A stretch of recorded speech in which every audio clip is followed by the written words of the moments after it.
যে আমাদের এই মুহূর্তে মুদ্রাস্ফীতি প্রায় 9.42% কাছাকাছি। So that is very high number, মানে 9.4 মানে অনেক। সো এই মূল্যস্ফীতিটা কি করে কমিয়ে আনা যায়, আশা করি সরকার সেই ব্যাপারে পদক্ষেপ নেবে। যদিও আমরা দেখতে পাচ্ছি যে বিদ্যুতের দাম বেড়েছে, তেলের দাম বেড়েছে, সো এই সব কিছুই কিন্তু মূল্যস্ফীতিতে ভূমিকা রাখে। সো দেখা যাক সরকার এই ব্যাপারে কি করে। বাজেটকে আমি মোটা দাগে গতানুগতিক বলবো। দেখুন, আমার কাছে তিনটা ক্ষেত্র খুব গুরুত্বপূর্ণ। একটা হচ্ছে শিক্ষা, 2 নম্বর স্বাস্থ্য, 3 নম্বর সামাজিক সুরক্ষা। এবং শিক্ষাতে এবার দেখলাম জিডিপির 2% বরাদ্দ এসছে, যদিও বলা হয় যে স্ট্যান্ডার্ড বরাদ্দ জিডিপির 5%। স্বাস্থ্যে এসছে জিডিপির 1% মাত্র, এটাও কিন্তু স্ট্যান্ডার্ডের অনেক নিচে। সো এই দুটো ক্ষেত্রে যথেষ্ট আশা থাকা সত্ত্বেও আমরা সেরকম আশা পূরণের জায়গা দেখিনি।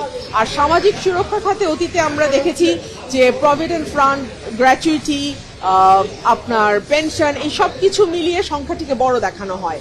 সো এবার আমি বাজেট পড়ে আমি দেখব যে আসলে যে 1 লক্ষ টাকার উপরে যেটা সামাজিক সুরক্ষা বলা হচ্ছে সেটা আসলে কতটা সামাজিক সুরক্ষা আর কতটা আপনার পেনশন, গ্র্যাচুইটি ইত্যাদি ইত্যাদি। বিকজ আমরা যদি সামাজিক সুরক্ষা বলতে যেটা আমরা ভাতা বুঝে থাকি, প্রতিবন্ধী ভাতা, বিধবা ভাতা, এই ভাতাগুলো যোগ করলে আমরা আগের আমলে দেখেছি 8-9 হাজার কোটি টাকার উপরে সেটা আসে না। যদিও বলার সময় বলা হয় 1 লক্ষ কোটি টাকার উপরে সামাজিক সুরক্ষা।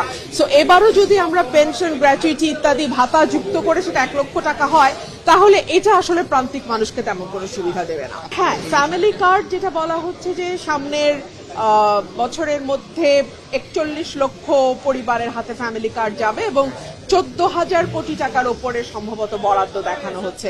আপনি যদি সেটাকেও হিসাব করেন যে আমাদের 1 লক্ষ টাকার উপরে যেখানে আমরা সামাজিক সুরক্ষা বলছি, সেখানে মাত্র 14,500 বা এরকম কোটি টাকা কার্ডের পেছনে, যেটা আপনি বললেন সামাজিক সুরক্ষা কার্ডের পেছনে। সো এটাও কিন্তু অপ্রতুল। এটাও কি খুব বেশি আপনার মনে হয়? খুব বেশি তো নয়।